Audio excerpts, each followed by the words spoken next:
जय हिंद दोस्तों। आज से मैं आप लोगों को पढ़ाने जा रहा हूँ भारतीय संवैधानिक इतिहास। आज से शुरू कर रहे हैं। बस वही पढ़ाएंगे जो एग्ज़ाम में पूछा जाएगा, क्योंकि ज़्यादा पढ़ने से कोई विद्वान बनने ज़रूरत नहीं है। सिर्फ वही पढ़ा जाए जो हर बार हर एग्ज़ाम में पूछा जाता है। और यह हम लोग पहले डीपली पढ़ेंगे, तब क्वेश्चन सेट करेंगे इसका। तो देखिए, 31 दिसंबर 1600 ईस्वी को ब्रिटेन की महारानी एलिजाबेथ प्रथम के द्वारा ईस्ट इंडिया कंपनी की स्थापना किया गया।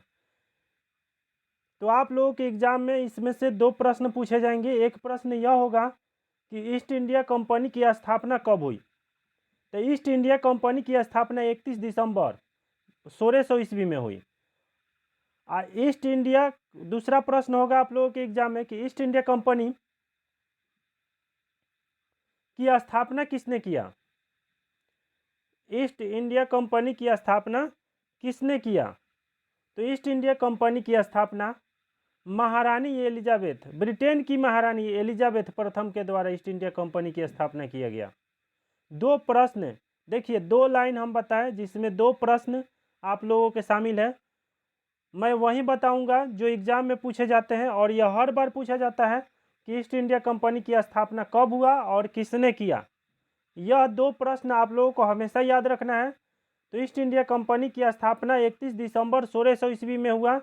ईस्ट इंडिया कंपनी की स्थापना ब्रिटेन की महारानी एलिजाबेथ प्रथम के द्वारा किया गया।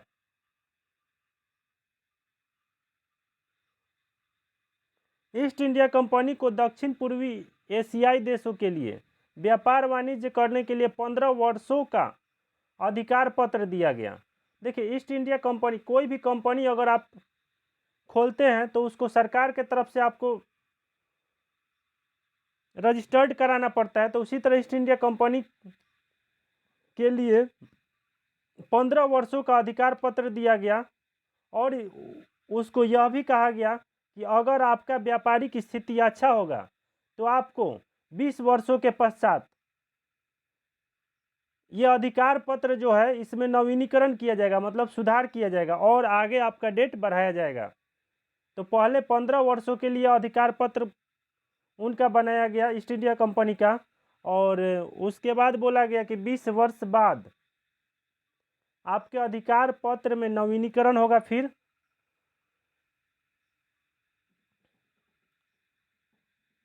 तो ईस्ट इंडिया कंपनी को दक्षिण पूर्वी एशियाई देशों के लिए व्यापार वाणिज्य करने के लिए 15 वर्षों का अधिकार पत्र दिया गया। साथ ही यह कहा गया कि यदि व्यापारिक स्थिति मजबूत होगी तो इस स्थिति में प्रत्येक 20 वर्ष के पश्चात इस व्यापारिक अधिकार पत्र का नवीनीकरण किया जाएगा। उम्मीद है कि आप लोगों को समझ में आ रहा होगा, और हम अपने तरफ से आप लोगों को पूरी अच्छी तरह से समझाने का कोशिश कर रहा हूँ। बस वही बताया जाएगा जो एग्ज़ाम में पूछेगा। ज़्यादा पढ़ने विद्वान बनने से कोई ज़रूरी नहीं है, बस वही पढ़ा जाए जो एग्ज़ाम में पूछें। अब देखिए, यह भी जो है 1608 ईस्वी में तत्कालीन मुगल बादशाह जहांगीर के राज दरबार में कैप्टन हॉकिंस नामक राजदूत आया था। अब एग्ज़ाम में दो प्रकार का इसमें से प्रश्न पूछा जा सकता है। एक यह पूछा जा सकता है कि कैप्टन हॉकिंस कब आया था, कैप्टन हॉकिंस नामक राजदूत कब आया था। तो कैप्टन हॉकिंस नामक राजदूत 1608 ईस्वी में आया था। किसके दरबार में आया था। कैप्टन हॉकिंस नामक राजदूत किसके दरबार में आया था। तो कैप्टन हॉकिंस नामक राजदूत मुगल बादशाह जहांगीर के राज दरबार में आया था। इसमें से दो प्रश्न आप लोगों के एग्जाम में पूछा जाएगा। एक तो पूछेगा कि कैप्टन हॉकिंस राजदूत कब आया था, तो 1608 ईस्वी में।